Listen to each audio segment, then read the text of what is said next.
Yeah! Maligayang Pasko! Para sa'yo, ano ba ang tunay na diwa ng Pasko? Pera? Regalo? O gamit? Meron pang mas higit na dahilan kung bakit may Pasko. May tagal ang panahong nagaan, muling magsasalo-salo. Excited ang lahat sa palitan ng mga regalo. Pagbibigayan, pagmamahalan, nitis ang mga labi. Maligayang Pasko sa inyong lahat, maligayang babi. Maligayang pagbati palagi kong naaalala sa tuwing sumasapit na ang Disyembre. Panahon na naman ng pagbibigayin sa ina, anak ng mapupulang sobre. Ito ang sandali na di pwedeng isang labi, kasi nagpupunta mga kaanak at kumpare. Buong pamilya ang magdiriwang, muli nagkakasama ang dating hindi sa kabatik. Isang tabi ang problema sa panahong ito, dapat nalawakan ng pangunawa. Sa bawat taong nakapalibot, magagandang mga bagay lamang palaging nakikita. Positibong pananaw, magaan ang pamina. O di ba't kay ganda, gawin mo lang ang gusto mong gawin. Basta't alam mo rin ang makakabuti sa iyong kapwa. Kukublituhin ang simbang gabi, para nang sa ganon ay matupad ang munting kahilingan. Baka nga naman kasi matipuan ka na rin ng iyong nililigawan. Kanya-kanya tayo ng dahilan at paraan sa pagdiriwang ng kanyang kaarawan. Gumawa tayo ng kabutihan at makabuluhang mga bagay ngayong Kapaskuhan. Kay tagal ng panahong nagaan, muling magsasalo-salo. Excited ang lahat sa palitan ng mga regalo. Pagbibigayan, pagmamahalan, nitis ang mga labi.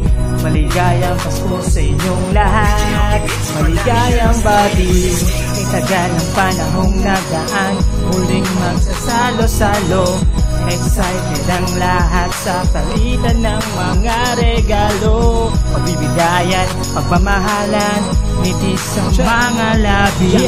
Maligayang Pasko sa inyong lahat, maligayang babi. Ano nga ba ang kahulugan ng Pasko sa bawat nilalang? Ating alalahanin kabutihan niya, araw ng pagkakaisa. Ano nga ba ang kahulugan ni Jesus sa bawat nilalang? Ating alalahanin kabutihan niya, araw ng kapanganakan niya.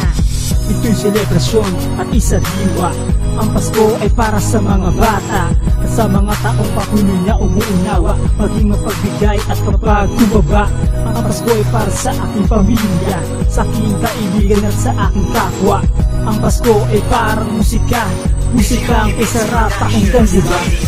Mga bata sa lansangan, masayang umaawit ng kantang Kapaskuhan. Mga bahay na may kumukupitak na ilaw, hindi nakakasawang pagmasdan.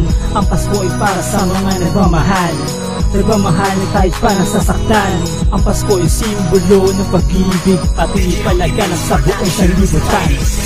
Tagal ang panahong nagaan, muling magsasalo-salo. Excited ang lahat sa palitan ng mga regalo. Pagbibigayan, pagmamahalan, nitis ang mga labi. Maligayang Pasko sa inyong lahat, maligayang babi. Tagal ang panahong nagaan, muling magsasalo-salo. Excited ang lahat sa palitan ng mga regalo. Pagbibigayan, pagmamahalan, nitis ang mga labi. Maligayang Pasko sa inyong lahat, maligayang babi.